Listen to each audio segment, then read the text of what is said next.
everyone, and welcome to Genre Flip. I'm Ben Rutz. And I'm Erik Fitzpatrick. So Genre Flip is a podcast where we take a movie, we break it down, we analyze all the elements of the movie, and after we have decided, what are the main elements of the movie, then we flip it around and try to see if that movie works in a different genre. And this week, we are going to look at Star Wars A New Hope and try to reimagine it as a full-on Western. Because Westerns, I feel like, are the complete opposite type of genre from the typical sci-fi, like fantasy space movie, right? I mean, you couldn't within reason, you couldn't be much further than that, right? Well, I do want to say that Star Wars does have elements that feel very Western. And I suppose. Think, like, in addition to, there's obvious inspiration from, like, old samurai films and, like, World War II fighter pilot kind of movies. I feel like there's a lot of kind of inspiration, a lot of elements of the movie that are kind of inspired by classic Westerns. I feel like space exploration as a genre, kind of like the sci-fi fantasy Star Wars type of movie, goes very well with Western. And that's why we've gotten shows like Firefly. It's kind of a hybrid of the two. And I think it's just because the idea of exploring space kind of feels like exploring the entire frontier of the West, and you never know what you're going to run into. There's all these little hidey holes with outlaws hiding out, danger around every corner, that kind of thing. Well, it'll be interesting to be able to expand on the small elements of the movie that are Western inspired, making that into a whole movie and seeing if it'll stay the same and if it'll change the movie as a whole to make it something that's completely different. It'll be interesting to see how this movie changes by turning it into a Western. Yeah, absolutely. I think this will be fun. So let's go ahead and start with a character breakdown here. Let's talk about the main characters that we've got. Of course, Luke being the main character. It takes a little bit longer to introduce Luke's character than I remember from the last time that I watched this. It's like 20 minutes into the movie before we even see him. Yeah, I paused it when it happened because I was like, wait, hold on. We are just now getting to Luke. It's straight up 17 minutes into the movie that we meet the protagonist. And up until then, we're sticking mainly with C-3PO and R2-D2. And of course, we get introductions. C-3PO and R2-D2 are some protagonist. I mean, this is obviously a cast film. This is not one where Luke is the only main character. C-3PO and R2-D2 are some major characters in the film, but I feel like the majority of the movie centralizes around Luke after that point. Yeah, but for the first 17 minutes, it's kind of like having all of this exposition right there at the beginning. And you also get to meet Leia and Darth Vader and see their relationship to one another. You really get a feel for just how vast the Empire is compared to this little renegade squadron of rebels who are trying to band together and fight this huge enemy. Right. So right before we even meet Luke, and he knows about the rebels, he's like, "Oh, you're from the rebels? No way! Can you take me to meet them?" And of course, that's echoed by Finn in Star Wars: The Force Awakens. But you really get a feel for what they're going up against right from the beginning. Right, and everybody talks about that with the one first shot of the little rebel ship flying away and the massive Empire ship coming right behind, shooting thousands of lasers. Well, that's one thing that is done really well in this movie is the fact that it is explained so well. You can feel really immersed into this universe. It doesn't really leave a whole lot to question. I mean, sure, there's a lot of creatures that are not on our Earth, and there's a lot of things that are happening that are very sci-fi elements, but the story is told in such a way that everything kind of fits nicely in a nice little bow and is wrapped up by the end of the movie. Yeah, regarding the plot, there aren't really any loose ends. Regarding the mystical properties of the Force, I mean, it seems like that's left purposefully vague because it's just you can tap into the world around you and sense what's going to happen. It's kind of like having a spider sense. Yeah. Where I don't know if they ever go in the comics of Spider-Man and explain oh, Spider-Man, you got midichlorians in your bloodstream. They're able to give you a spider sense. So I know a lot of people complain about this and how they ended up putting the midichlorians explanation into, I think it was a Phantom Menace. It was in the prequels anyway. And it does feel like it works better as just kind of this mystical force that Jedi are just able to sense as a Yeah. result of, I don't know what it is exactly. The interesting thing Growing up. about the Force is that they describe it as if it were a religion, but you are like you're born with it within you. You know, like it's like Yeah. a type of religion where you are chosen to be a part of it, whereas not everyone. It's not an all-inclusive type dealio. It's not like a everybody let's do the Force. You know, it's more Yeah, like like if you if you're believe born in with it, it, you're able then to. you're in. Yeah, you think it'd be like if you believe in it enough and if you like train and practice, like harness your ability, you'll be able to use it. I guess that's what they were trying to do with the midichlorian thing is provide at least somewhat of an explanation. Well, and I mean, there I don't is know. some characters in some of the other Star Wars movies that believe so much into the Force that it almost as if they have it around them. Like in Rogue Right. One, I can't remember the Hmm. guy's name, but the guy with the staff, it seems like pretty clearly has some sort of effect on the Force, or the Force has Right. an effect on his life in a way. I mean, he's constantly like, chanting this little prayer about the force is with me. I forget Yeah, exactly what he I'm says, one with the but Force. The he Force is with clearly, me. Yeah. yeah, yeah, he clearly believes in it, and it's helping him out to some degree. So I guess he has a level of midichlorians in his bloodstream. Anyway, so character breakdown of Luke. He's someone who was born. Well, we don't really know much about his past. We just know that he's currently living with his uncle and his aunt on some sort of like farmland, and he is a guy who knows a lot about robots. He is someone who is good at driving a fighter pod. He is good at making shots from his fighter pod, and he has the Force And within him. he is sick of living at home, living at this Yes. farm. He gets the idea of like, oh, there's droid tracks leading from this Jawa ship. So, oh, it's stormtroopers. Oh shit, they're gonna follow the droid tracks and end up at my aunt and uncle's. Let me go check on them. And then they're just brutally murdered. And Luke doesn't even seem to care. That's one of the things that bothers me a little bit about this movie is that when Obi-Wan inevitably dies, Obi-Wan is somebody that Luke barely knows. And he's really spent like at most like 2 or 3 days with. But his family is people that he's like lived his entire life with. And he sees them like brutally burned alive, and he's like, "Oh, bummer." And then he like hops back into his pod and then drives off. Like, what? We don't see any sort of mourning at all. And then he goes back to Obi-Wan, and Obi-Wan's like, yeah, I had a feeling that might happen. Oh well. You say you're gonna come with me on this journey? Yeah. So But Obi-Wan, the Gandalf type character, is the one that convinces Luke to go on this journey and become his guide, I suppose. yeah, his spiritual advisor to. Yeah. He basically just tells him like, hey, trust in the Force. He doesn't say how. He's just like, listen, if you believe in the Force, it's gonna believe in you. Just give it a go, and it all works out. Obi-Wan has some of the best scenes in the movie. I mean, like the way that he uses the Force to be able to like manipulate minds is so hilarious. Yeah, like he doesn't explain to Luke how to do this, but you definitely get the idea that the Force is very powerful and can be used for more than just like sensing things during a physical fight. I mean, just this scene that comes to mind on their way to go and meet Han Solo, Obi-Wan, being able to like change the minds of a stormtrooper just by being like, "These aren't the droids you're looking for. We're gonna go about our business," and he's like, "Okay," you know. You got it. Yeah. Credit card, you got it.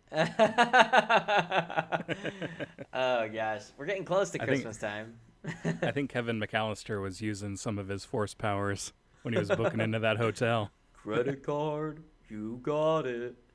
Um, so Obi-Wan and Luke, they go and they see Han Solo, who is a pilot, and is the person that's really all that we know about him at the very beginning, and there's more to his character because he's best friends with a Chewbacca. Well, what do we really know about Han Solo?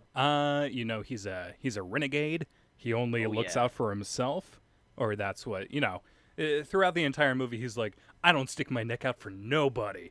And he's like, oh, I'll only save Princess Leia if there's a monetary reward involved. And then when they're going in for the final battle at the end, he's like, oh, you know what? That's suicide. I would never do that. Not in a million years. And then 5 minutes later, he just swoops down to help. He's in there. He's like, I wasn't going to let you get all the glory yourself. I'm like, what? Yeah. A few minutes ago, you were like, nah. In general, he's this character who only sticks his neck out for himself. He's not going to go out of his way to help others. But then you learn, like, there's a little bit more to him, and he's a pretty cool guy. He's willing to help when the world really needs it. That's right. Princess Leia starts out as the damsel in distress, but becomes a character that can really hold her own in battle. You know, it shows her like defeating some of the stormtroopers with a gun, which, you know, really is not very difficult because stormtroopers are the ultimate henchmen, like not having the ability to do anything. Yeah, she definitely starts out as kind of she's a damsel in distress at like various parts during this movie, and there's times where she's relying entirely on like the male characters to do things for her, but there are also various points where she's sticking up for herself and doing some truly badass things. Oh yeah, I love that. For a majority of this movie, she's basically just being put under these horrible interrogation techniques, and she is not giving up any information. Like, she is straight up with the rebels 100%, is not going to back down. And I mean, it's thanks to her that, Luke's whole journey started in the first place. Oh yeah, putting the message. Well, she's really the jumping off point that kicks off the whole movie. Yeah, she's also a really awkward kisser. I've noticed that, you know, the last few times I've watched this movie, every single and maybe it's just because I know that ultimately Luke is his sister or his brother, but is her brother. Luke is the brother of Leia. Anyway, and man, so that one scene where Luke is looking at Han and he's like, hey, you're not into her, are you? And it's clear that he's got like romantic interest in Leia. It's just kind of knowing what happens afterwards, learning that she's his sister, it just makes that scene hard to watch. Well, yeah, and it's just Luke, please no. Well, but is it just me, or does it still feel awkward? Like anytime she comes up and kisses him on the cheek, it just is like I don't know. It's awkward. Yeah, you really wouldn't get too much of an idea that she and Han are going to end up together later on in this film. Yeah. Obviously, that relationship becomes more apparent, and well, there is some movies. long looks, like at the very end. Han is like looking at Leia, and she's like looking back at him, and there's that whole thing. But of course, we can't forget about like the driving force of this movie, the glue that holds all the characters together, C-3PO and R2-D2. C-3PO. One of the things that I love about the Star Wars movies is the fact that the androids are the comic relief characters. These beings that historically have been emotionless and will do exactly what they are told. They have the most emotion of all the characters. Yeah, these robots that are generally known for being cold and emotionless and not moving in the slightest. And they're like the two. Well, C-3PO is more of like the bumbling kind of droid, and together with R2-D2, it's like one of those classic comedy ensembles, and they're just like blundering their way through whatever situation. And so that's played for laughs at certain points here, like when they run through the hallway at the very beginning during. Oh my god! Yeah, I was like, how are they not getting hit? There's so many bullets flying or lasers flying around them. So that seems that's really funny. So let's go ahead and jump into plot analysis here, starting things off, of course, with Star Wars' classic text on the screen, the only movie series that I know of that starts out with text on the screen that people actually read what happens here. Because generally when a movie starts out and it's like multiple paragraphs, I'm like, oh, come on, man. Reading? I'm here so that I don't have to read. What is this? That was the whole point.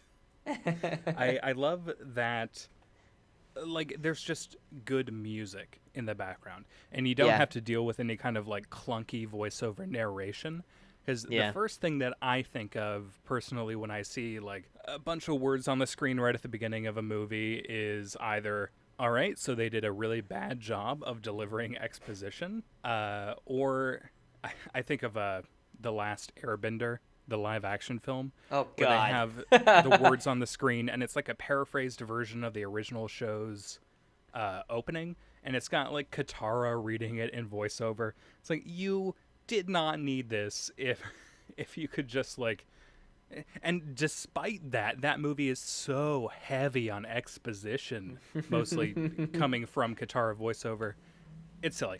But in Star Wars, like, you don't really need that as exposition, but it's a nice little It's a good thing. Well, because the thing is, this movie starts off like in the middle of the action, and so having that exposition to kind of like having that time to read what is happening at the very beginning gets you right into the action right away, so you don't have to get. I mean, yes, the prologue of this movie is extremely long. It's a lot longer than most other movies. I mean, the inciting incident doesn't even happen until like 45 minutes into the movie. But this is something that it makes it so that this movie isn't boring at the beginning, because a lot of times, in movies you'll be watching as they are introducing all the characters and getting everything, ready to go, and it takes forever to get introduced, to get actually into the real action of the real meat of the movie. And so having the text at the beginning to kind of give you some exposition on what's going on in the situation gets you allows you to be able to jump right into the beginning of the movie, right in the thick of like a big battle scene, and not having to really wonder what's going on. Yeah. Like, it sets up the whole Rebels versus Empire, and the Rebels have stolen plans for a massive Empire weapon. And I don't know if the stolen plans thing is referenced until much later, so it is helpful to know what kind of dirt the Rebels have that Leia's trying to like give to R2-D2 so he can get away with it. Right. And I just want to point out real quick that the Rebels have ridiculous helmets. What in the world is happening there? It's like a backwards fire helmet. Like, the back of their head is completely covered, but the front of their face is completely exposed. Like, what in the world is happening with these helmets? I guess they don't want to be shot in the back of the head, but they're not too worried about their faces. Yeah, I guess they're like, well, I can see everything coming, so yeah. And the Empire has those exact helmets, but in black instead of white. One of the things that I like about the characters in this movie is how, it really, despite the fact that there's like hundreds of characters in this movie, and there's a lot going on, it still is always making it very clear who's the good guys and who's the bad guys in every instance of the movie. And it helps that whenever the bad guys have a scene together, they're basically just discussing like, haha, what evil should we do next? Yeah. Oh man, more evil things. So at the very beginning, a ship lands and the stormtroopers come in and there's lasers flying everywhere. This is the one instance of the entire movie where stormtroopers actually do any amount of damage. They are killing some of the rebels because the rebels on this ship are just as useless as the majority of the stormtroopers in this movie. Princess Leia realizes, oh no, I'm going to be captured. She runs over to R2-D2, loads up the hologram into R2-D2, and Ben's like, all right, this is your mission, you better get going. R2-D2 and C-3PO hop into a ship and they fly out of hop into like a pod and fly out of the ship. And the Empire sees the pod fly away, but they're like, oh, there's no life forms on it. I guess we don't need to be worried. Okay, haha. This is the first instance of the fact that stormtroopers are totally brainless. Like, they are just the dumbest henchmen ever to be.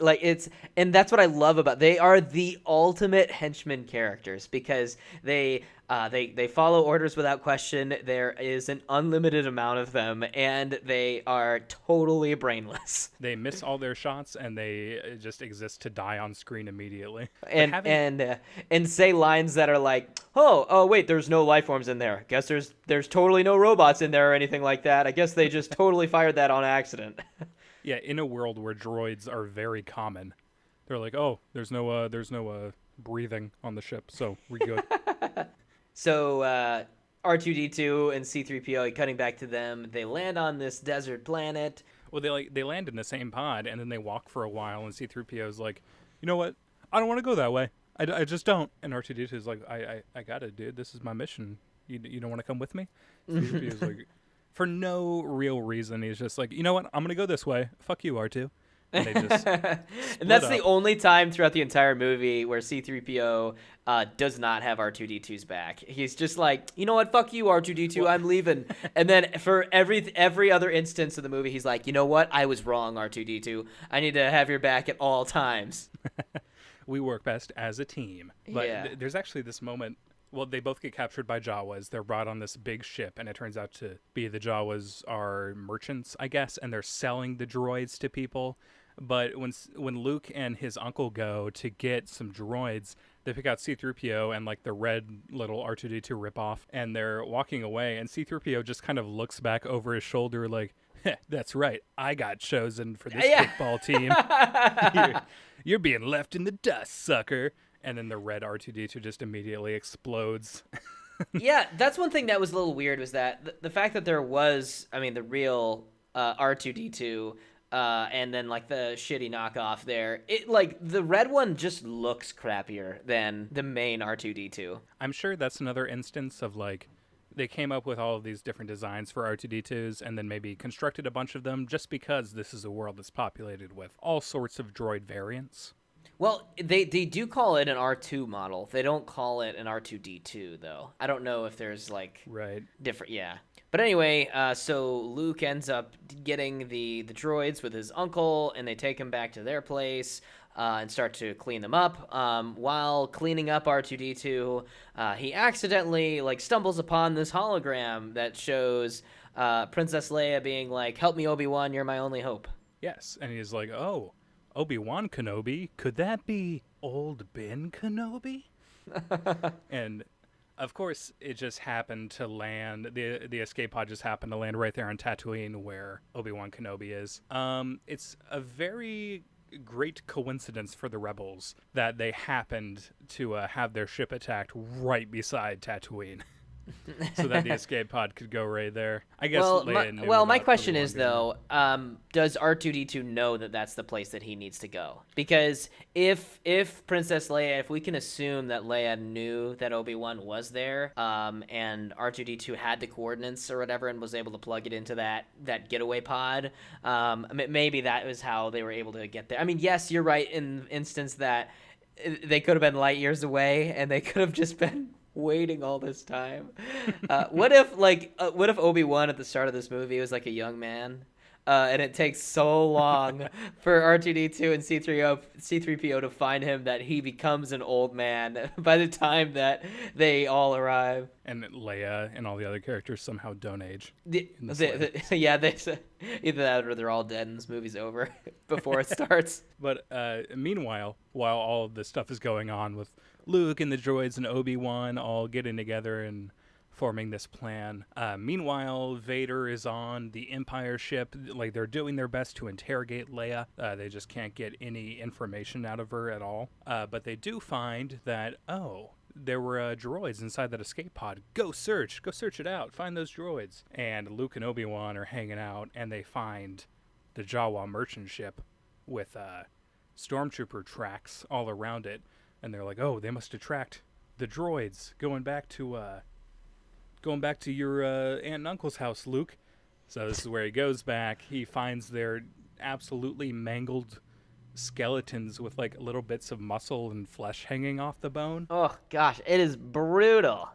Yeah, I don't think there's another death in Star Wars that ends up being that like where the body is that physically destroyed. Are we 100% sure that was his aunt and uncle? Or like, because I wouldn't be able to identify anyone if they were that far gone. They could have just killed two other people. We don't know for sure that it's just the two of them, that were going to be there. They could have easily escaped. Yeah, I'm sure if it wasn't them, they would have like tried to contact Luke at some point. Yeah, you're probably right. Like it's got to be them, but at that point there really is not an indicator that it is definitely them for sure. Luke, but I mean, if you were in that situation and you go home and you see these two absolutely mangled corpse skeletons right by the entrance to your aunt and uncle's house, dude, you would be horrified. Yeah, Yeah, you would make that you'd make that correlation. You'd be like, oh, that's probably them. Oh well, time to go back to Obi-Wan. So See you he gets later. back and he tells Obi-Wan, he's like, I want to learn the Force and become a Jedi.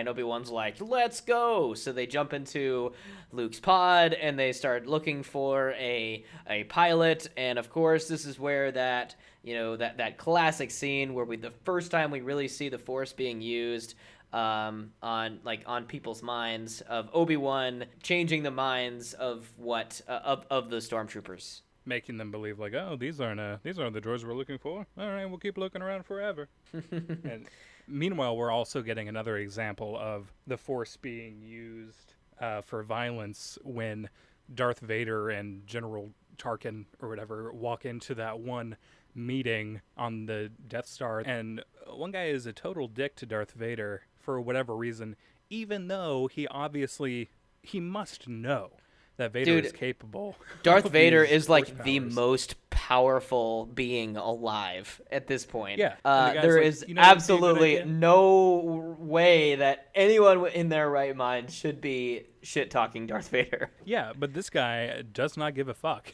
He's just like, "Hey, Darth, you're a loser," and then gets immediately force choked. And he's like, "I didn't mean it. I was just joking. I swear." And so Darth Vader lets go of him. But it does give us, as the audience, an opportunity to see that Darth Vader, he is not a force to be reckoned with.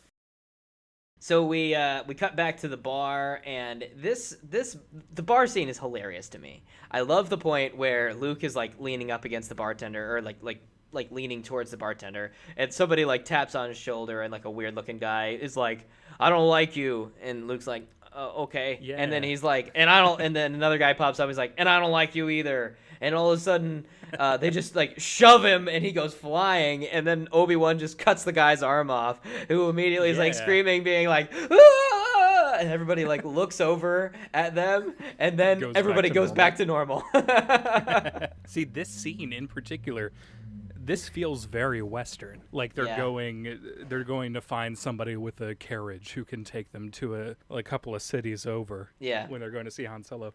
I love at the beginning of this cantina scene, there's just like 4 minutes of just like random shots of all these alien creatures around the bar just chilling out and talking to each other. Like before Yeah. we even get that scene with the guy who starts shit talking Luke and gets his arm cut off. By the way, why would you just go up to somebody and be like, "I'm a murderer"? It's like Luke's just like, "Oh, okay. Police?"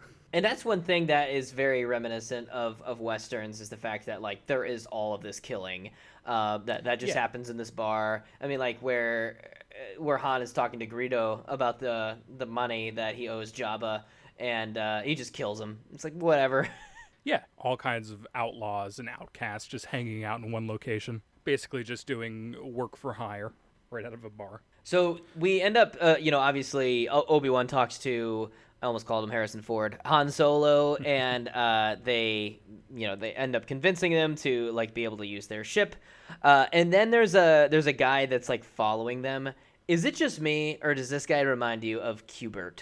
Oh, is it because of like the thing hanging off of his face? He's got the weird thing hanging off of trunk? his face, and he sounds exactly like Qbert. Like when he like the noises that he makes is exactly the same. I don't know if Star Wars came out before or after Qbert, but it's clear that there was some inspiration. Qbert was either inspired by Star Wars or vice versa for this one character. I'm just saying. I'm calling it. This has to be true. You know, I think the worst thing about the movie Pixels is that I can only now think of that when somebody mentions Qbert.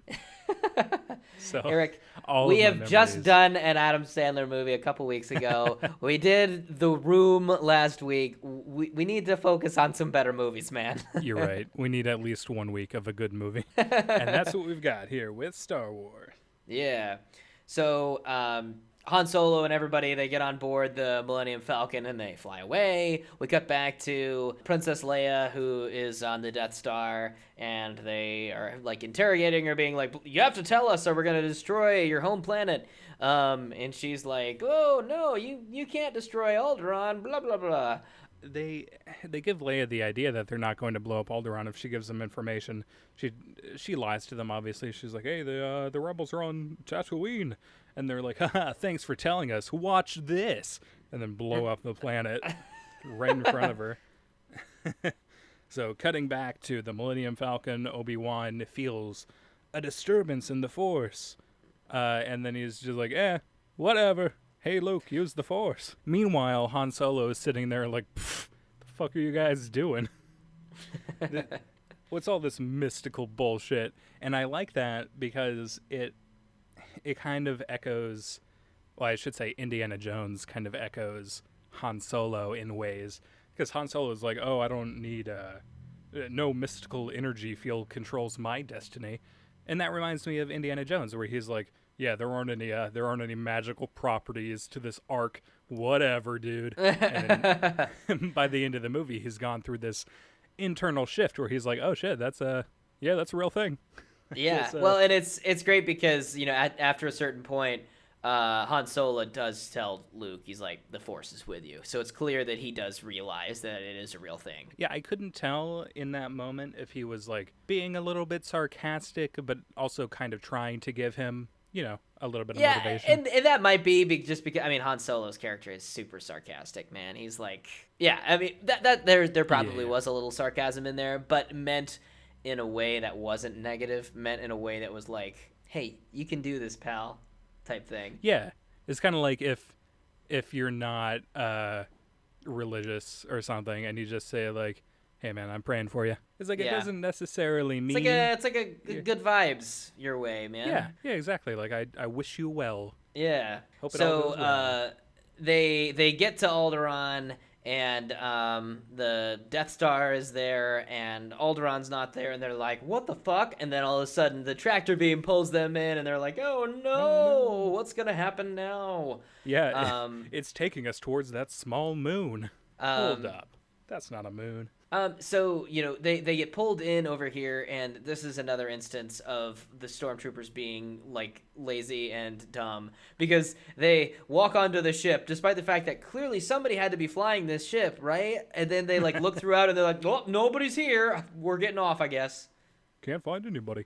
They do send a couple of guys up there with, like, a scanning machine, which I guess is going to search for, actual human life. It'd be funny if it was just a team of droids, like C-3PO and R2-D2, and how earlier on in the movie they're like, oh, nope, no signs of life. Yeah. Guess we'll just let that go.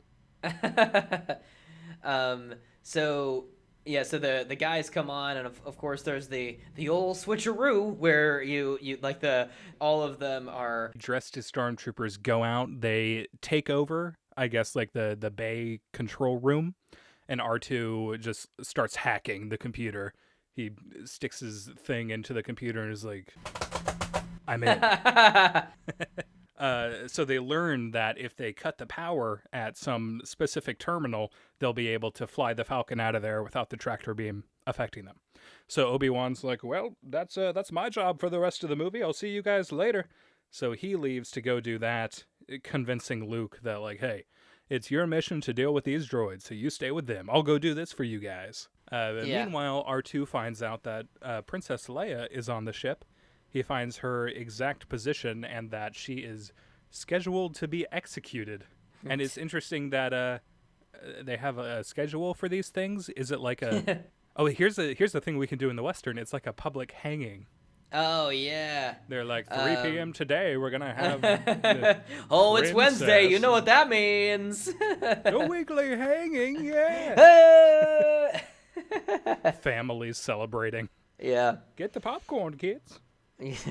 So C-3PO and R2-D2 lock the door so that no one can discover them, and as was evident from earlier in the movie, locking the door is the stormtroopers' greatest weakness, because C-3PO and R2-D2 were running away from the stormtroopers, and they like knocked on the door. They're like, oh, it's locked, I guess nobody's in there, and then they like continue on their merry way, and the same thing continues to happen here. I love Obi-Wan's little scenes where he's just sneaking around the ship, like right behind stormtroopers, and there's points where he's like right behind Darth Vader, just like walking through a hallway. It feels like a Pink Panther cartoon. Yeah. Where Vader's like, I can sense somebody behind me. And he turns around, and right then Obi-Wan just like ducks behind a pillar, and he's like, oh, must be nothing. And just keeps walking around. So Han Solo and Luke, they continue to look for Princess Leia. They go throughout the ship, and Luke makes this line where he's like, "I can't see anything in this helmet," which is hilarious, and that probably speaks to why the stormtroopers have such terrible aim, because they can't see anything either. But he ends up finding Leia just trapped in some cell. He's like, "Hey, I'm here with." For some reason, he calls him Ben Kenobi, even though by this point he knows the guy's name is Obi-Wan. Yeah. He's like, "Hey, I'm here with Ben Kenobi. Come on." Blah blah. They all try to escape, and meanwhile, Vader like realizes that it's Obi-Wan. He's like, "I sense the presence of somebody I haven't felt in a long time," Yeah. and goes to fight him. Meanwhile, the crew, Luke and Leia and Han, all fall down this garbage chute. And is Chewie with them too? He must be with them. Yeah. They're Chewie's there. Chewie, he does a lot more in the other movies. I didn't realize how little Chewie does in this movie. Yeah.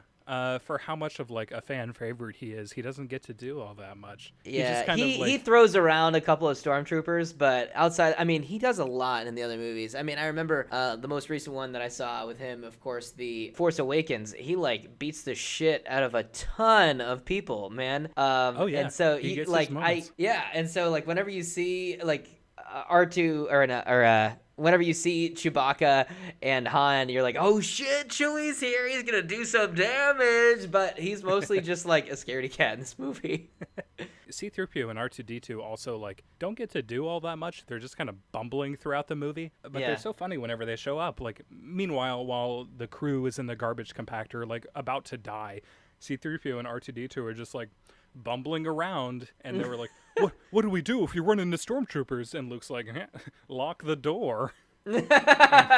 So they end up, C-3PO comes face to face with the stormtrooper, and the stormtrooper's like, hey, you guys seen anybody suspicious? And C-3PO's just like, they went that away. The stormtrooper's like, oh, okay, thanks, dude. And they just run away. And C-3PO and R2-D2, who have like presumably been very worried about their position here, are just like, oh, I guess we can just explore. I guess we're okay, whatever. Yeah. So they're they walking walk around around, for a and C-3PO totally forgets about the fact that he's got like the comms with everybody, and eventually he Yeah. does pick it up, and R2-D2 is the one that saves the day. Right.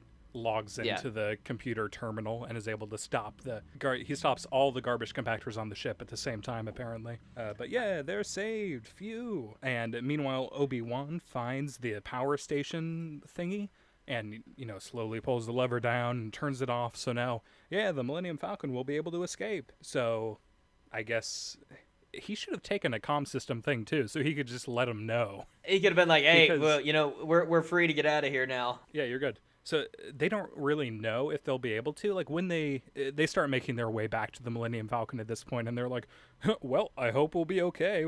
We might die, but we'll give it a go. So as they're doing that, Luke and Leia do their little adventure grapple hook thing to get across a gap in the bridge. Like they kind of split up from Han and Luke Chewie. didn't have that grappling hook earlier in the movie. It was Yeah. like either he like made a grappling hook out of something, or he was just like, oh, thank God I have this on me on my my bat utility belt. Yeah, I do not remember seeing that at any point earlier in the movie. I feel like they should have introduced that earlier on. You know how a lot of movies, it'll be at the beginning and one character gives like a little gift to another. It feels Yeah. like, but that feels obvious. Like if this were made in modern day and That's probably what Some- would have happened. yeah, some script The reader uncle would be have been like, Yeah. as you're getting close to like getting older, I want you to have this. This was your father's. And it's like the grappling hook or whatever. And he's like, wow, thanks, uncle. you can use this to do all sorts of things. You can use it for moisture farming, skipping over gaps in bridges. I don't know when that would come in handy, but you've got it. So, like, everybody makes it back to the ship, and we see that Obi-Wan is fighting Darth Vader, and Luke looks over at Obi-Wan, and Obi-Wan's like, oh, I should stop fighting, and then he disappears. Yeah, I don't know. I guess a Jedi is just able to instantaneously commit suicide and Yeah. vanish. He allows himself to be hit by Vader, but earlier on he says like, "If you strike me down, I shall become more powerful than you could ever imagine." And he Yeah. knows that he's going to die, and then he'll be able to speak to Luke from the other side, like whatever kind of force limbo he's in, and we'll be able That's to it. give And Luke well, and the little thing is, at messages. this point, I mean, he wasn't a very good fighter with the lightsaber. He was just barely holding off Darth Vader. Yeah, Like at this point, he's super old. You know, he's like, I'm going to die anyway. So at least this way, I can still be of use after I'm dead. yeah. This is something that a lot of people discuss. I've seen discussions about, in episode 3 when Anakin and Obi-Wan have this amazing, crazy choreographed lightsaber battle on the Yeah. lava planet or whatever. Going from that to Darth Vader and Obi-Wan's final showdown in episode 4, they're just kind of two old dudes swinging swords at each other. If And like only if barely. only Obi-Wan could have gotten the high ground, then he would have been able to win that fight. You're right. I do love that he says hello there in this movie, which, as we all know, a classic prequel line. So he dies. Luke is immediately devastated. They all get on the Millennium Falcon. A couple of stormtroopers chase after them in their ships, but ultimately they do end up getting away and getting back to the Rebel base. Obviously, the Empire knows where they're ending up. Leia says, like, the only way we could get away that easily is if they're tracking our ship. And of course, they are. So the Millennium Falcon winds up going to Yavin 4. I had to look it up because they said it in the movie and I could barely understand what they said. But I looked it up, it's Yavin 4. Huh. And they end up at the Rebel base.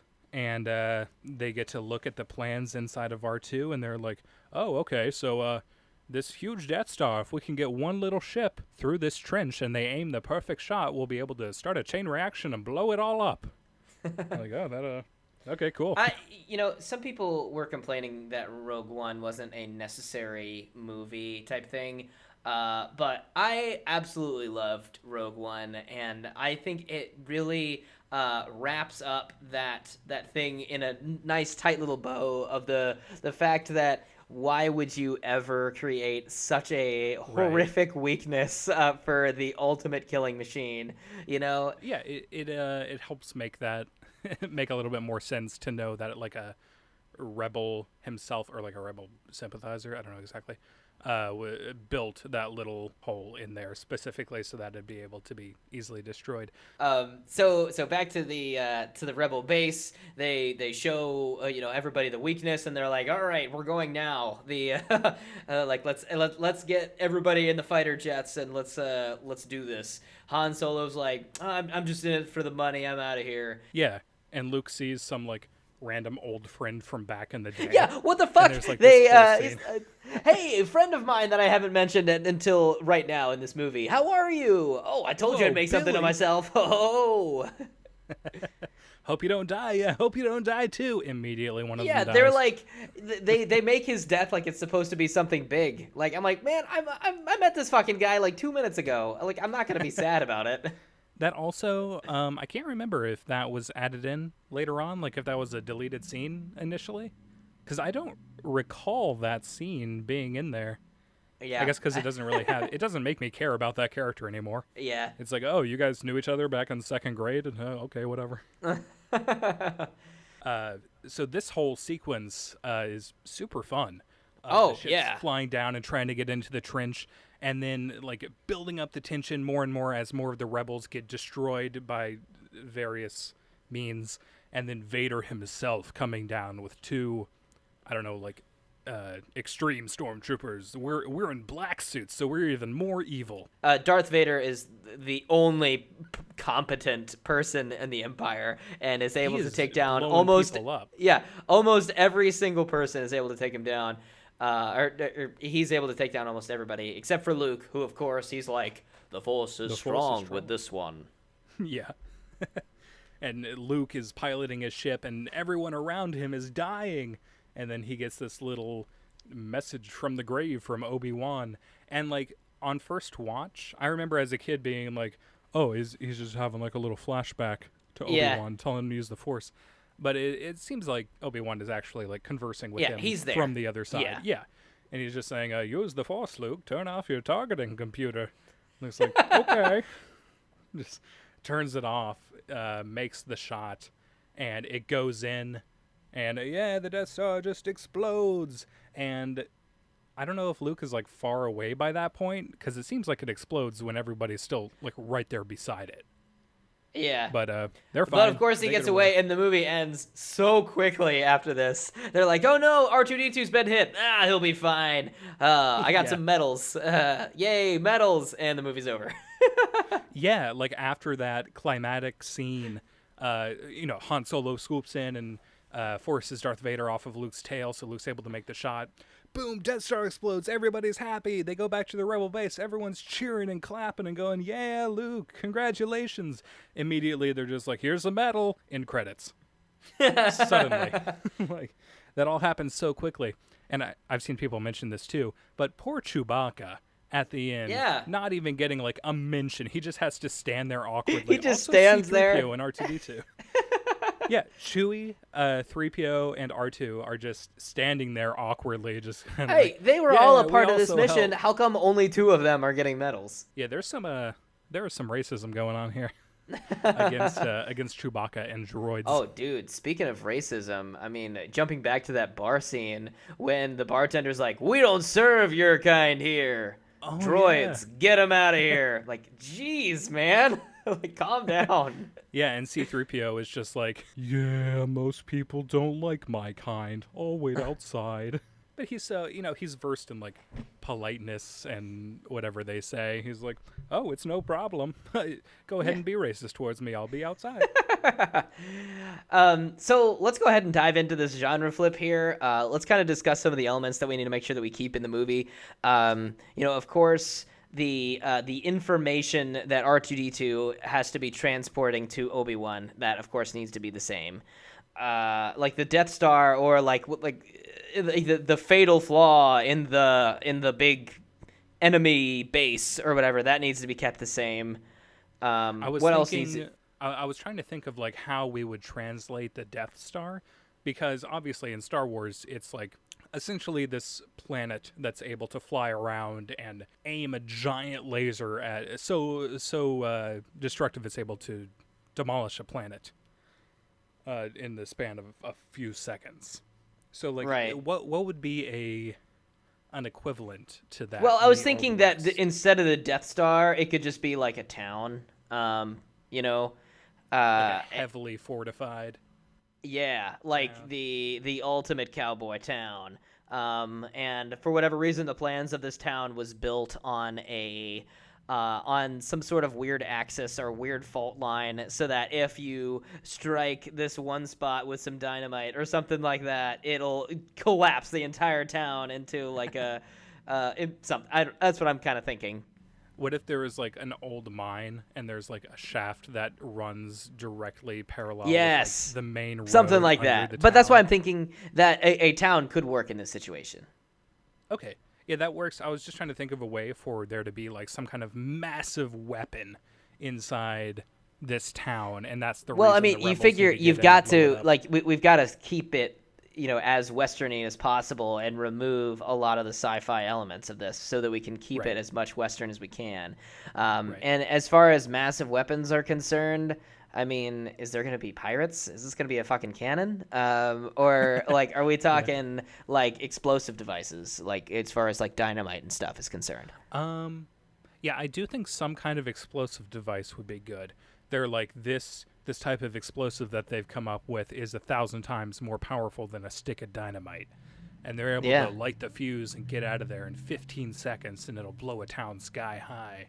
Some kind of a C4 type of thing, just like a plastic explosive that's much bigger than what anybody is used to in the Old West, I guess. Yeah. Well, and that works. We'll go with that does work. What I'm thinking is, jumping back to the beginning of this genre flip, I'm thinking that R2-D2 is a dog, and that C-3PO is a little boy. What are your thoughts on this? Yeah, that sounds because good. R2D2, you could make it so that Princess Leia is like putting something in his collar or whatever, like, run to Obi-Wan, boy, run to Obi-Wan. And he like, and like the dog will take off running, and like the boy is like, wait, that's my dog or whatever. And so like the boy, the boy takes off after his R2 dog. I mean, are we keeping the names the same, or are we trying to come up with newer? I feel like there's way too many characters to change the names. Yeah, let's for our purpose, so we don't get confused. Let's keep them having the same names. All right. So at the beginning of the movie, we do to establish the setting because obviously a spaceship isn't going to work quite as well. So is this like a peaceful town of people who are just kind of minding their own business when some rowdy cowboys come in and they blow up the whole town, but they capture this one person who is like I mean, not really a princess, but like someone of value to the farmers, the people who are rebelling. I'm guessing farmers, farm folk. Right. So this is like it's the Wild West. It's a new frontier. There's all kinds of like lawless outlaws running around causing trouble for everybody. And there's this one town that kind of doesn't have this system in place. It doesn't have like its own justice system, its own little form of small town government. And this band of outlaws essentially runs the town. And they're coming in and they're like forcing everybody to give them what amounts to protection money.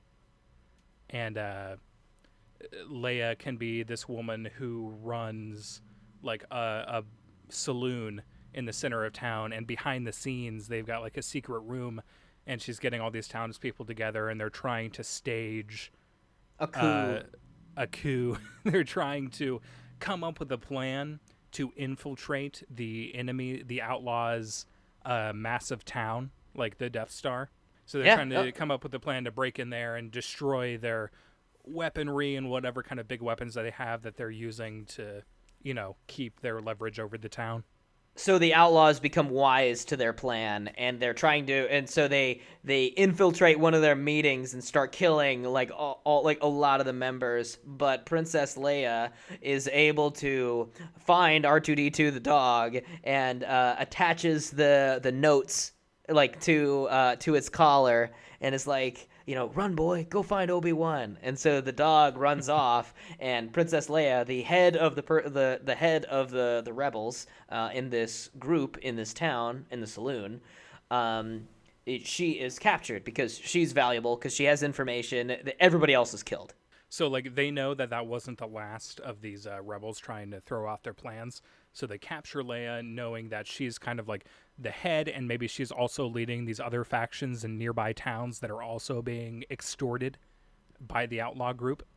So they capture her, and they want to get all this info from her, and they bring her back and lock her up in some heavily fortified building within their Death Star city.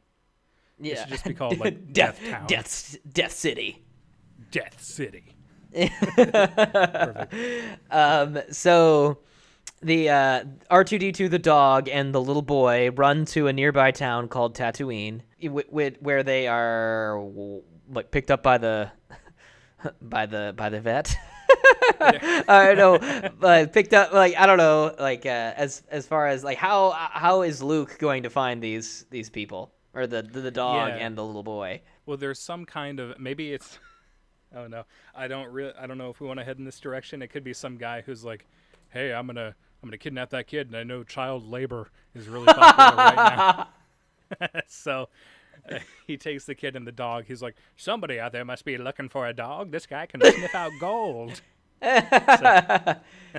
So he like essentially kidnaps these two. He like throws them in his carriage or whatever, and he's like, all right, I'm gonna find the highest bidder for you two.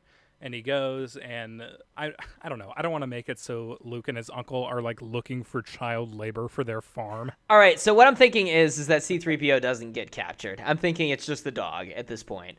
Right. And so the boy is trying to locate R2-D2, his dog, who he loves so very much. He's trying to locate him, and the Luke goes to the nearby pound or goes to somebody who has a bunch of dogs because he's looking for a new dog to help herd some sheep or whatever on his farm. He's a farmer, right? Gotcha. Yeah. And so he finds this dog and he's like, "Oh, you'll do just fine." And so he decides to purchase the dog from the man who stole R2.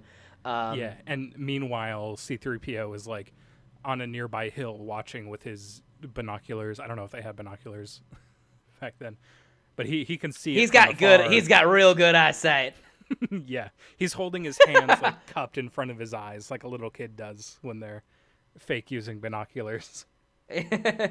So he sees Luke pick up the dog, and he like sneaks down to Luke's farm, and like it gets caught at some point when he's trying to spy on them, and he explains like, "This is my dog. We come from this place. We're with Miss Leia." And Luke's like, "Leia from the rebels? They're trying to overthrow those outlaws. They've been extorting us for years, taking some of our crops, taking our money, making us pay them."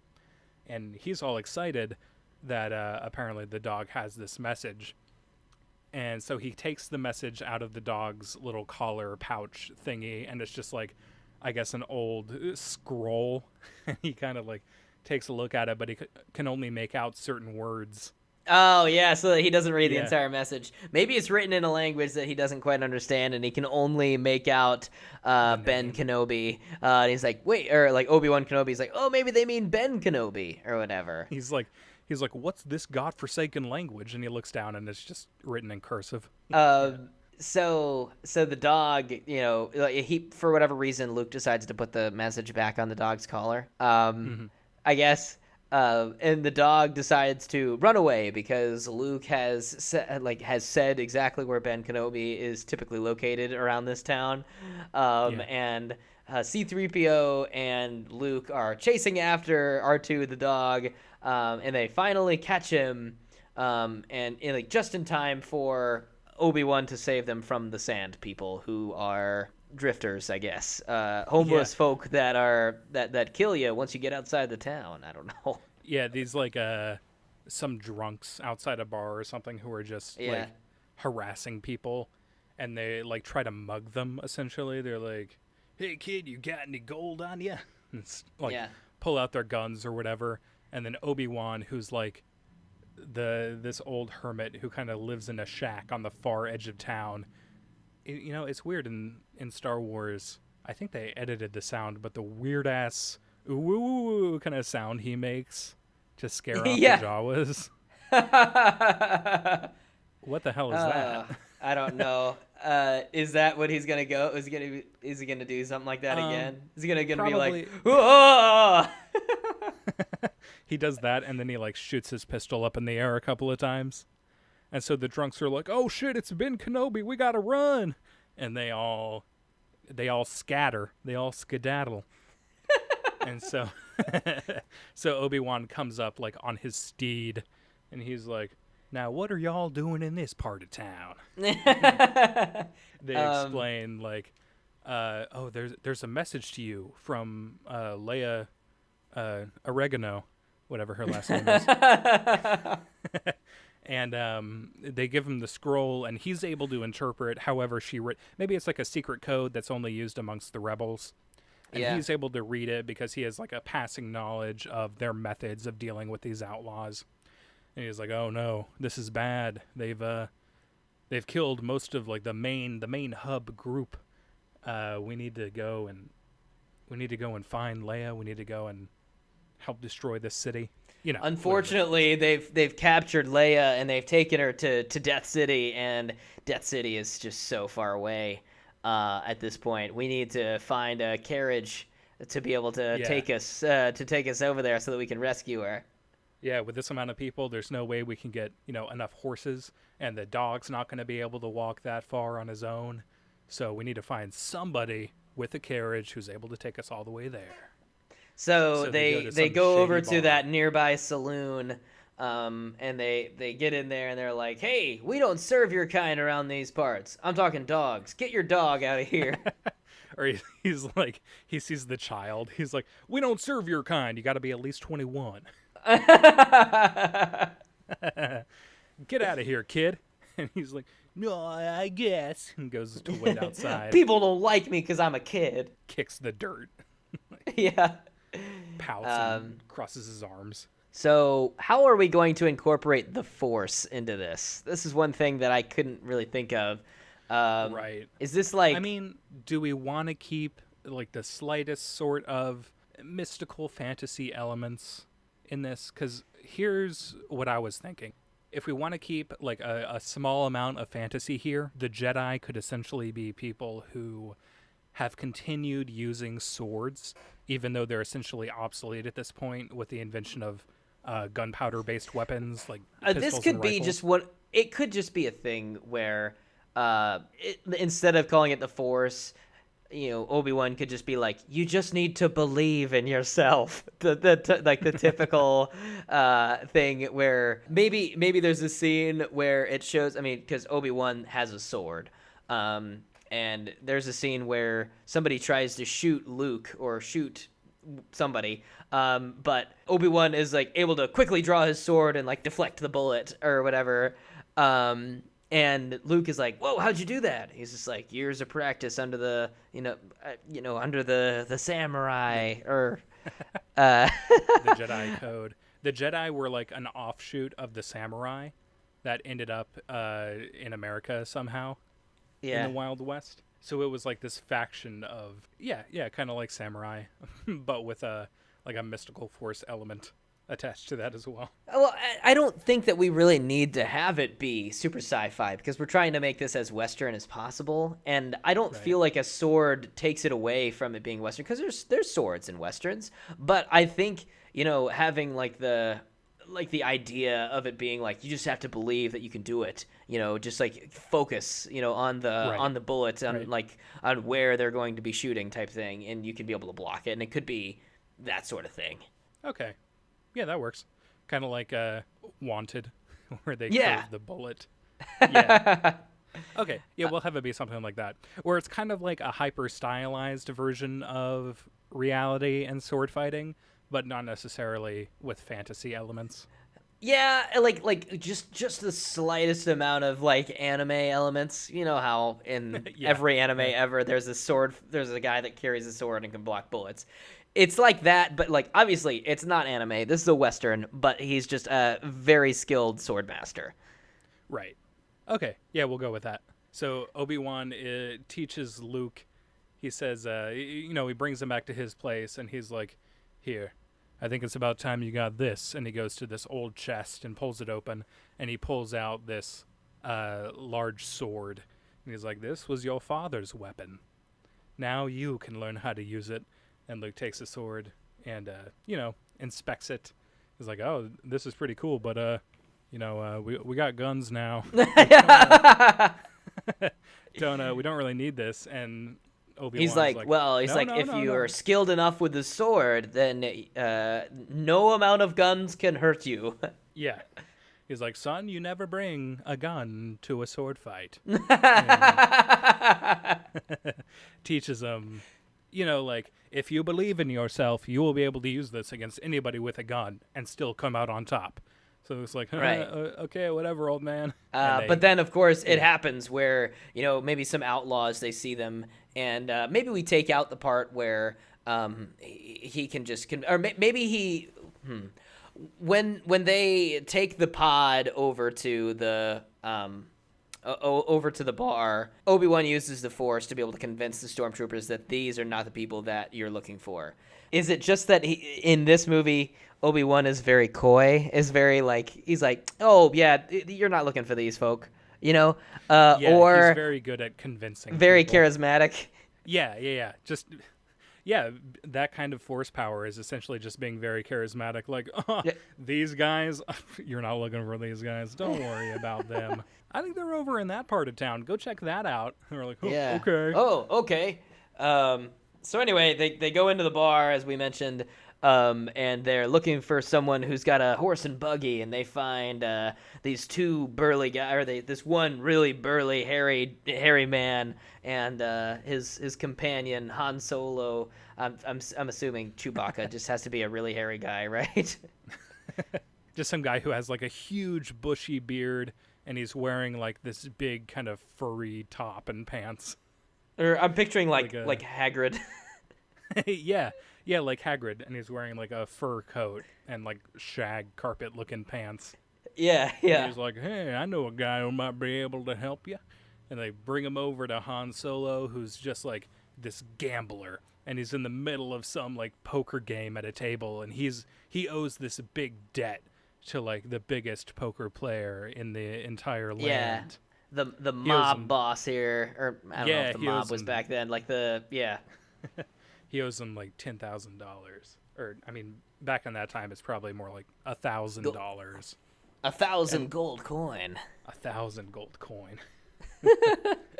So Han owes this debt, and in the original movie, Han's like, "I'll take you over there for 10,000 credits," and Obi-Wan, who has the force power to convince him to go lower, is just like, "How about 17?" Yeah. Like that's not how you negotiate. I know Yeah. he offered Hey. 2,000 now and 15,000 later. Just listen here, Luke. Let me show you how to haggle. You want 10? I'll give you 17. It's like that. It's like the SpongeBob where the Flying Dutchman's like, you get 3 wishes, and Patrick's like, make it 1. Yeah. Yeah, so they end up getting in the horse and buggy alongside Han and Chewie, and while they're riding, he's showing Luke how to use his sword and how he needs to not trust his eyes because his eyes will deceive him, and how he needs to just trust his feelings or whatever. Yeah. And meanwhile, he's got like a BB gun, and he's just shooting pellets at Luke, who's like missing them with his sword. But eventually, he's able to hit like 3 of them in a row out of the way.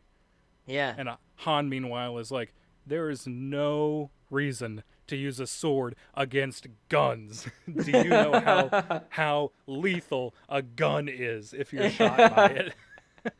He's like, what is this crazy old man teaching you about swords in this day and age? So Han like legitimately thinks that this old man and this kid are just fucking psycho and have no idea what they're doing. He's like, these guys are gonna die immediately, but 17,000 credits, okay, or $1,700. Yeah. So he takes him to. I'm guessing we just skip the whole Alderaan thing and we just have it so that he takes him to Death City. I guess they can like. Well, meanwhile, we should kind of cut back and show what's going on over here in Death City, and Oh yeah, so Leia. right. So I don't even remember if we went over the character of Darth Vader earlier on. Oh, we haven't yet. Yeah. But so what do we want to kind of make Darth Vader into? Is he like this black hat cowboy who's like somewhat disfigured in a way because of his previous, battle with Obi-Wan in the film that won't come out for another 20 years? Yeah. And he's or 30. Maybe he is like he's skilled with a sword and a gun, and like he's like a marksman shooter. He never misses a shot, and he can deflect all the bullets with the guns, kind of thing too. He should He's be like the the standard sheriff of this Death City. right, the evil sheriff, and he's Yeah. like he's got the black hat and the entirely black outfit at all times. He wears a black bandana covering the bottom half of his face, and then he's got like this long flowing black cape. Like that sounds like a Western anime kind of character, doesn't it? Yeah. Oh yeah, for sure. Yeah. So he's how is he interrogating Princess Leia? He's taking like, I've seen this, interrogation / torture technique in various films, but he has like a cattle prod and it's white hot, and he's getting it super close to like her arm, and he's like, if you don't tell me, I'm gonna brand you as an enemy of Death City. And so she's just not giving in to whatever kind of torture they're putting her through. And I guess just kind of telling her that they're going to blow up her hometown, like the city that she's from, if she doesn't cooperate.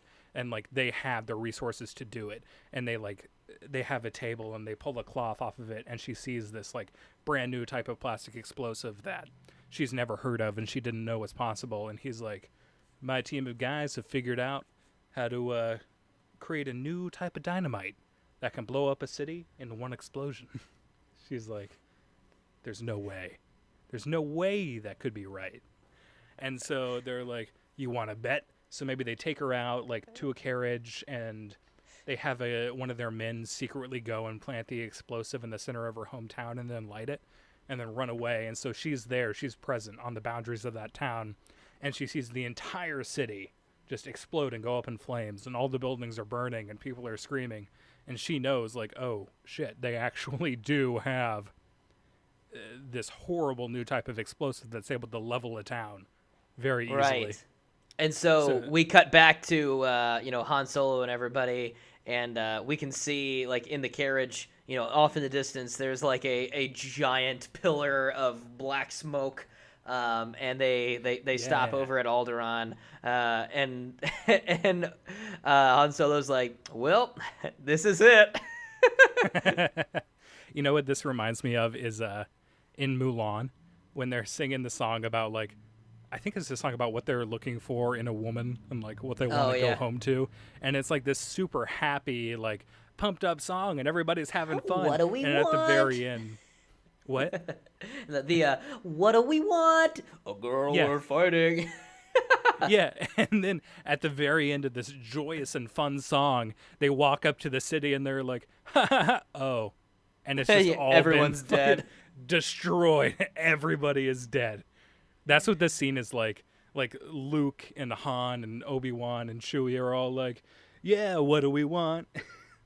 And then they go up to Alderaan and just like take a peek out of the carriage, and it's just this smoldering, destroyed city burned to the ground. So at this point, Han is like, all right, I'll take my 1.7 thousand now, or however much they offered him, and then all of the stormtroopers or the guys from Death City are like, hey, stop right there, or whatever. They surround the carriage, and they force them to walk their way back to Death City so that they can be the prisoners. Right. But maybe, like, as they're getting close to Death City, they're able to do some kind of distraction and then take out the guys and then take their clothing. And, like, so the Death City, all of the henchmen there have a certain type of uniform, and they're wearing like a big hat that's shading their face. They're wearing a certain type of vest, and they've got bandanas covering their faces. So Han and Luke are able to like take this outfit. They hide the guys in like some thick bushes over on the side, and then put on the costumes and like make their way into Death City, pretending to be henchmen of Darth Vader. And the dog like is able to sniff out that Leia's there in the city. Yeah. So he just like recognizes her scent and starts barking at them. And C-3PO, it's like Lassie. He's like, "Oh, what's that, boy? Leia's in town? She's up in that building, up on the second floor. She's at the bottom of a well." They're holding her literally at the bottom of a well. No, yeah, I'm just kidding. But yeah, so the somehow C-3PO can understand the dog, and that's how he's useful in this movie, I guess. He's just the interpreter, kind of like Han to Chewie, except Chewie in this version is a human, and he just talks like in a really gruff manner, and you can't really understand what he says. Yeah, he has a super thick accent. The carriage walks into Death City, and of course everybody is disguised in the Death City cop outfits.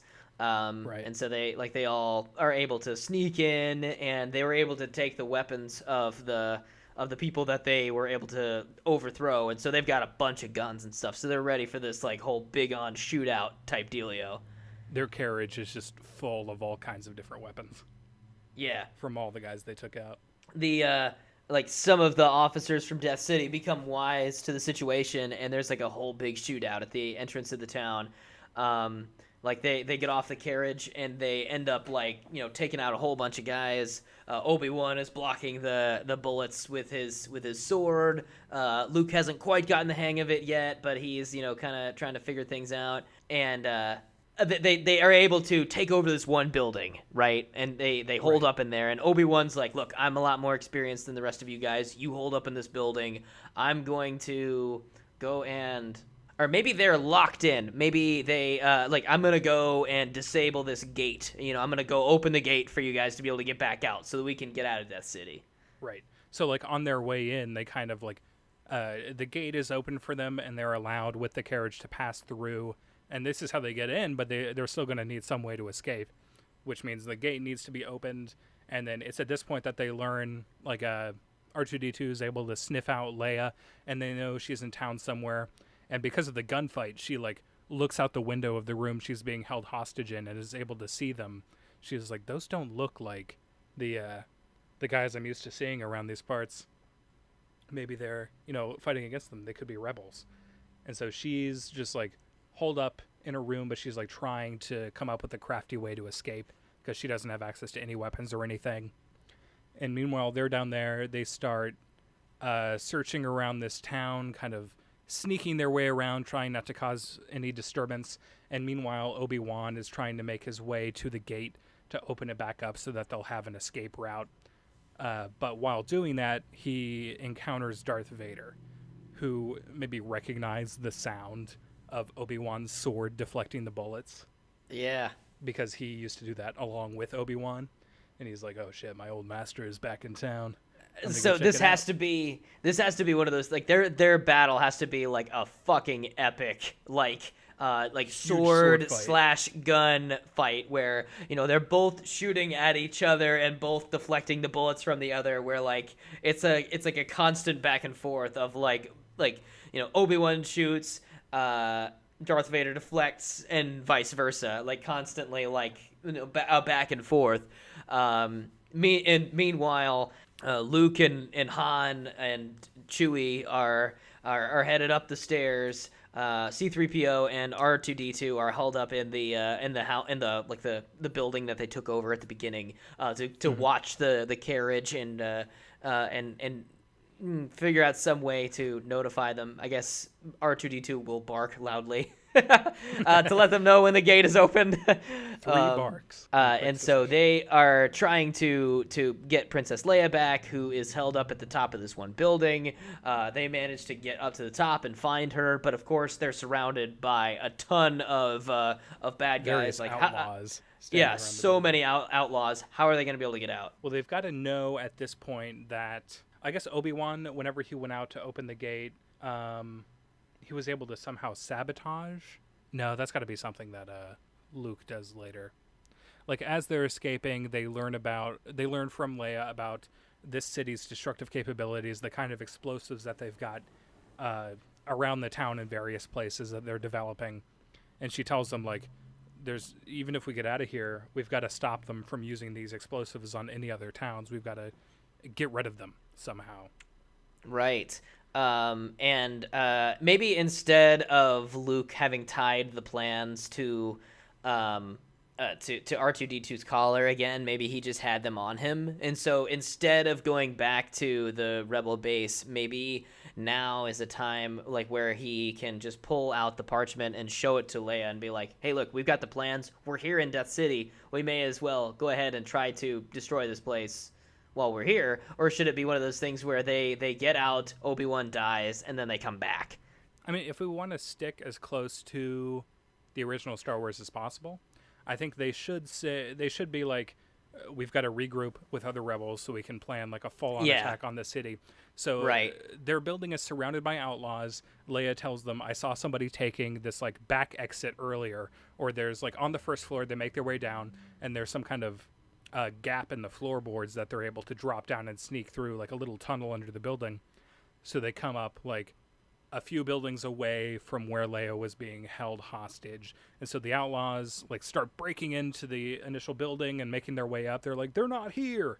Meanwhile, Leia, Luke, Han and Chewie, C-3PO and R2-D2 are all getting into the carriage and like, Han grabs the reins of the horse. He's like, yeah, and they all make their way out the gates of the city. And Luke, looking out of the carriage, sees Obi-Wan fighting Darth Vader.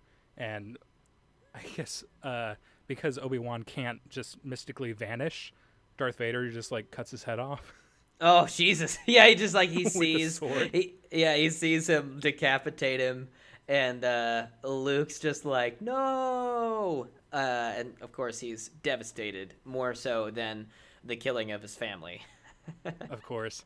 And so Darth Vader sees, like, he kills Obi-Wan and then turns, and he and all the other outlaws have now noticed that Luke and Leia and everybody are getting away in the carriage. But they're like, let them go. We know where they're headed. Should it be that, or should there be like a chase scene where, like there's a bunch of other carriages that are after the Millennium Falcon carriage, and they've got to use the guns that are in the carriage already to be able to shoot down all of the different ones to be able to get away. Yeah, there's got to be like some outlaws giving chase, and then they get sniped by Luke is in the carriage and he's got a rifle sticking out the window and he's able to shoot the guy, pick him off, and they're able to just narrowly get away. But maybe there's some guy in town with a telescope and he can see them from really far away, and he's like, "Oh, I know where they're going. They're going over to Yavin 4." That town that's a couple of miles away. They get back to the rebel base with the plans, and they're like, oh, with this new knowledge that we have of the explosives, if we shoot this one bullet and land it in this one spot, it'll blow up the entire town, because that's the supply where they keep all of their explosives. Yeah, like there's one small window in a building that's like kept open for air ventilation, and if they're able to shoot directly through and hit this one like corner of the explosives, it's able to start a chain reaction that will destroy all the buildings in the entire town and their whole supply of explosives.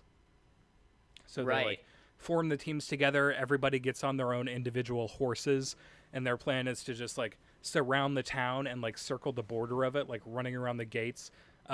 Most of the guys will be shooting and trying to pick off all of the outlaws that are stationed at the edges of the town.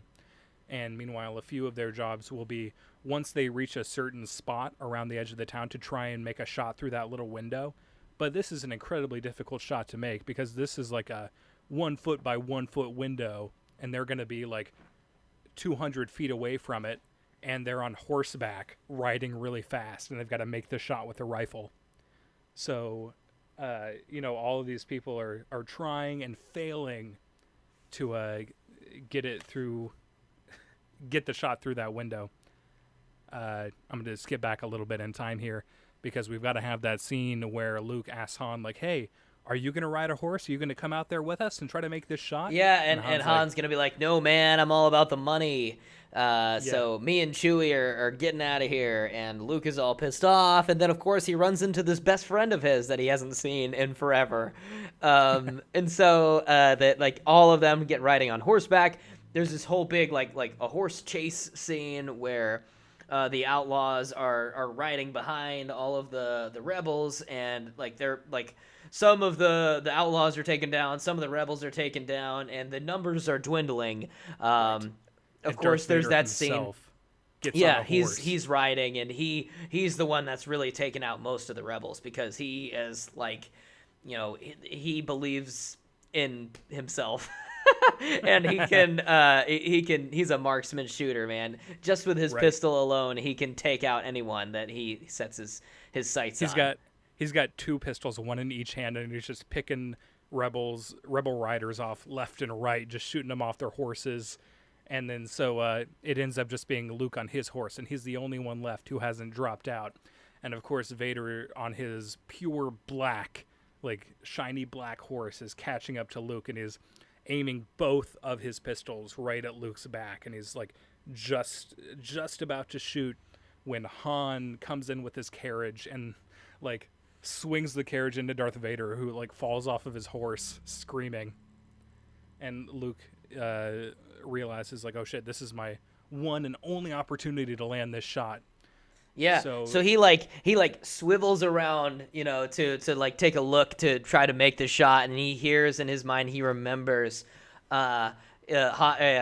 Obi-Wan just saying, "Just believe in yourself, Luke." And Yeah. he closes his eyes and he like doesn't even look, and he fires the gun, and of course he nails the shot just perfect, narrowly escaping the massive explosion that causes the chain reaction to destroy every single building in the entire fortress of Death City. And most of the Obi-Wan outlaws.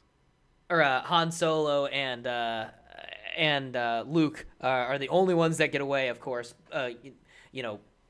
Darth Vader was outside of the city whenever he got taken out by Han, so of course he's still fine. So he's okay. They get away. They travel back to the rebel base, that town, which is just like a few miles away, and they were watching via telescope to see what happened. And of course, they were able to see the huge column of smoke rising up into the sky, and they're all cheering and clapping when Luke and I almost said Obi-Wan, Luke and Han show back up. Everybody's celebrating, like, we're not going to have to pay those guys for protection anymore, finally. And I can have a little celebration type scene. Do they give out medals? Sure. I mean, They give little, like, gold coins. Here are some 2 gold doubloons for your hard work. And of course, it's just Han and Luke that get them. The little boy and Chewie, they don't get anything. They just have to stand there and watch it. They just stand on the sidelines.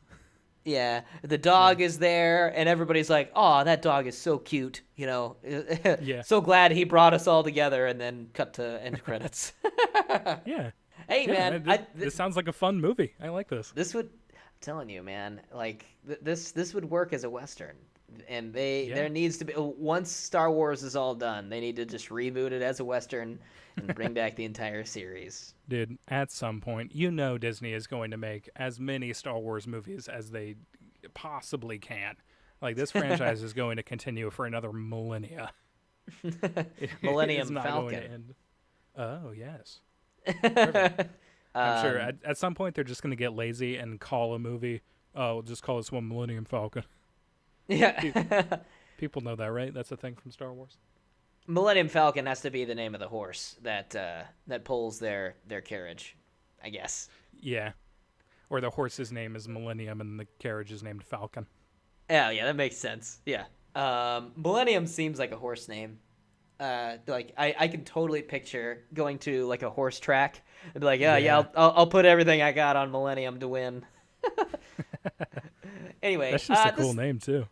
This seems. I mean, there are a couple elements that we could definitely tweak a little bit here. The Force elements, I think, could probably use a little bit of tweaking here and there. I was gonna say it should maybe be a thing like, rather than believe in yourself, while that is like the thing that a lot of kids movies will do, like, oh, all you need to do is believe in yourself and you can do anything. It's got to be more of like a trust your instincts type of message.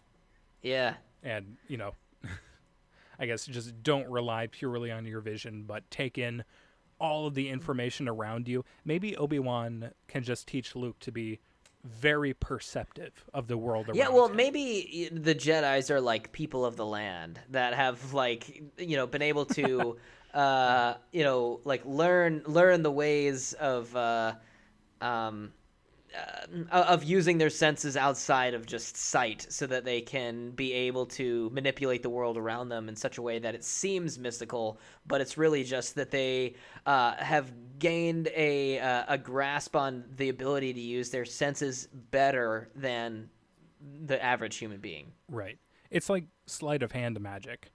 Yeah. Or like if you know the tricks and you know how to do them well, you're able to pull them off. But for the large majority of people, they just see it as something, otherworldly, something fantastical. That there voodoo that you're doing there. This is black magic.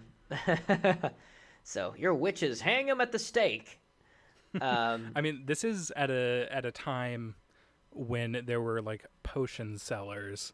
And they're just like, oh, this is a cure all. If you drink this, it'll cure your baldness. It'll make you grow hair again. It'll destroy all the horrible toxins running through your body. Not that that's not still a thing that happens today. Like, Yeah. it will But detoxify you. Snake oil so shit.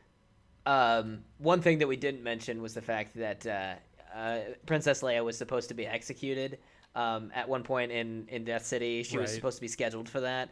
Is Death City Yeah. like? Is it all bad people? Is it like all a whole bunch of outlaws that are like there to like that are all about murder and deceit? I think or so. yeah. It's I mean, gotta be like it makes the most. It has to be that way, or blowing up that town would have been like, fuck, we just killed a ton of families. yeah, and I mean that's here's another thing. There's been so many different discussions about Star Wars in general, and so many people talking about the original trilogy. I think this is brought up in like the first Clerks movie. Even is that a lot of the people, like the stormtroopers working on the Death Star, they're just like normal people with families, and they just this is their job. This is just what they do for a living. And not all of them are necessarily like super evil people, but just the same as everybody else, they get blown up.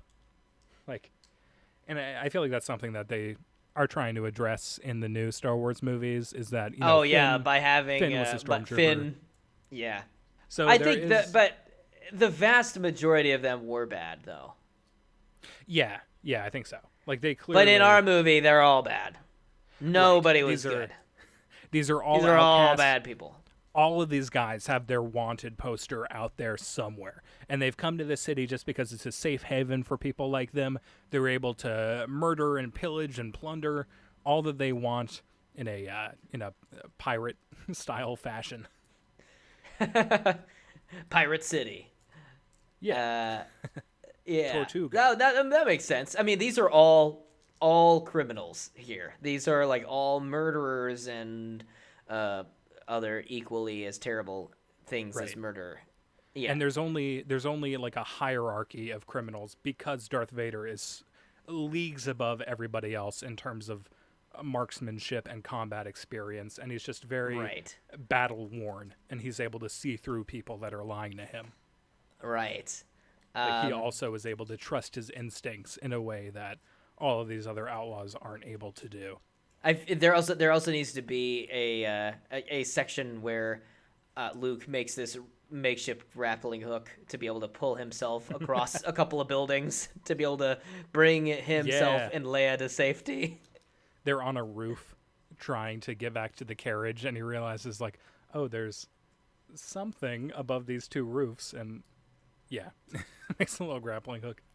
A grappling hook feels like it could fit pretty well into a Western. Yeah, I'm sure a grappling hook was available in Western times. I'm sure it wasn't used in that way, but I'm sure that they had something similar to that. Yeah. So, all right. Well, kind of wrapping everything up here. Thank you so much for listening. Make sure that you share this with your friends if you enjoyed it. I really hope that you enjoyed our Western version of our genre flip of Star Wars as a Western. Please, feel free to rate us on iTunes or, like us, comment, and share, and all of that sort of stuff, because we're up on a lot of different locations. So on whatever platform, please feel free to share this with your friends, because that really helps us out. Yeah, and if you have any comments about our version of Star Wars as a Western, or if you have any ideas for your own genre flipped version of the movie, feel free to comment, and we'll take a look.